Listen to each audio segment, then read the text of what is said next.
अस्सलामुअलैकुम व्यूअर्स, की हाल चाल है? ठीक ठाक हो दोस्तों? अपना ट्रैक्टर है जी 260 19 मॉडल। यदी हुण टैसटिंग असीं कर लगे इत्थे टायरां अगे इट्टां ला के वेखना इहदी प्रोग्रेस की है। अल्लाह खैर करेगा जो बना। टाप लो किने चौथे गेयर च टाप गेयर जी।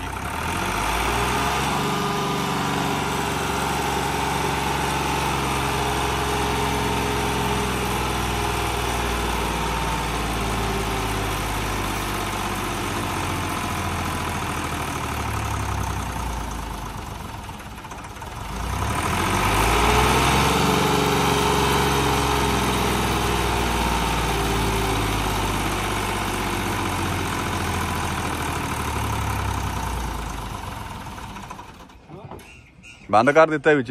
मैंने दी हवा इहदी घट आ यार, अगलों टक्कर लगी खड़ोती टायर ने पूरे नूं। नहीं नहीं वो हवा घट है टायर दे विच।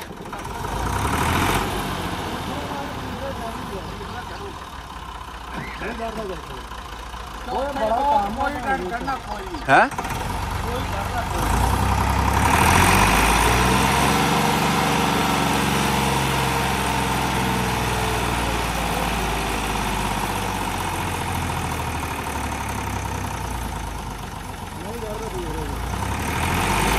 चढ़ना चाहिए यार।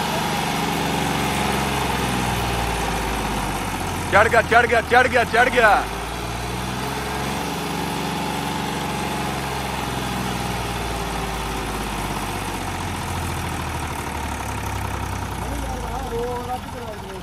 नहीं नहीं होती, चढ़ के तो वापस है दोस्तों। ड्राइवर चेंज हो के यार ये हवा घट आ टायर दे विच।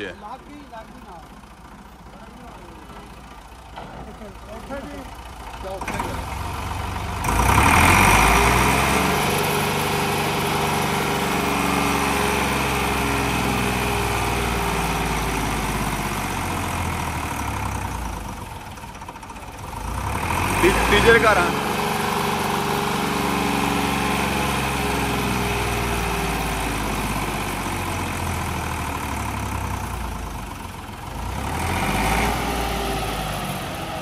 लो भी दोस्तों, तीसरे गेयर दे विच ट्रैक्टर चढ़िया जी। चौथे दे विच नहीं चढ़िया, शायद चढ़ जाता अगर जी हवा इहदी पूरी होंदी ना ट्रैक्टर दे टायरां दी। चढ़ना चाहिए सीगा इसनूं।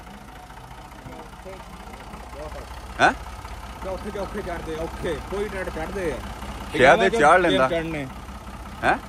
50 ट्रैक्टर च 2 चढ़ने। आज अमर साहब का बयान है जी, कहते 50 ट्रैक्टरां दे विचों 2 चढ़ने।